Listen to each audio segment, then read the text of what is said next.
again. What do you hope to accomplish?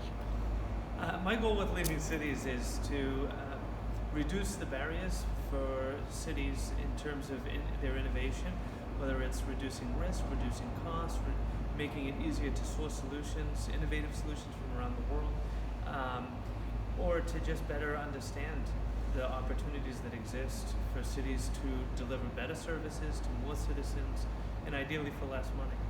Why? So, cities to me, having worked in federal government, what I've come to appreciate deeply is that cities is where people are most affected by government. Localities, whether it's a city, a town, doesn't make a difference. And so the policies, the services, the economies of community at the community level is what determines the quality of life any person is going to experience. You've been involved in this smart city stuff for a while. What keeps going? Why, like your primary motivation to do this day after day after day to help small startups build, like where's that come from? It comes from the fact that cities, as I think we all know, are not great at innovation. They kind of suck. And large companies aren't great at it either. Yeah. And so I see that, the United Nations talks about 1.3 million people moving into urban centers around the world every single week. Yeah. Cities are already strapped in terms of their resources and being able to provide services to the people they already have living in the city. When you add another 1.3 million people to cities every week, it becomes harder and harder. So the services, either the quality suffers, the quantity suffers, not everybody gets access to it. So that's a huge problem. And I also believe that we have to create a sustainable future. And when cities occupy only 2% of the land, what it means is we could actually make 98% of the earth 100% sustainable, Okay. and yet we are still consuming 80% of the world's resources.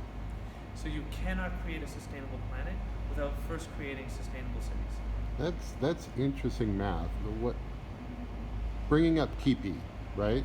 Yeah. The idea that 40% of all drinkable water in the world is flushed. Mm-hmm. Like that's a mind-alteringly interesting statistic when you think about like the impact of you and I and everybody else flushing our future away. Like that's got to be. I mean, I was wildly inspired. So I had never heard that statistic before. There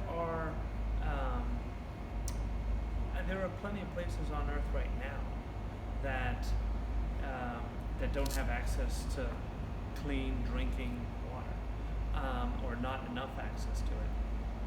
But what is a fairly isolated challenge in just a few places around the planet today, the rest of the world takes for granted. Yeah. And it's not going to be that far into the future when major cities are going to have to start really thinking about their water supply. We're already in that. Arizona pipes in their water from 1,300 miles away. Right. The city of Phoenix has enough water for 1 million people. They have a need for 5 million people's worth of water. And we're piping in water from 1,300 miles away just to satisfy the daily thirst of one community. Yes. I mean, I love this whole smart cities world. Like, I've only been in it for a couple of years, 2.5 years, but the impact that we're able to make now and generations into the future, I think it's the funnest part of being an entrepreneur. You leading this organization, leading cities, I think you're bringing some of the smartest people I've ever met into one room. I think it's pretty outstanding. I appreciate that, Yeah. and I agree with you. There are a lot of smart people involved in this, and that's what we need if we're going to solve these problems. They're not easy problems to solve.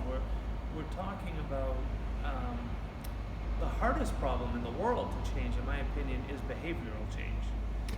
Like, flushing. And the ability for us to change behavior of large populations or of city governments is a slow process, but it is critically important. It's cool. Nice. That was fun.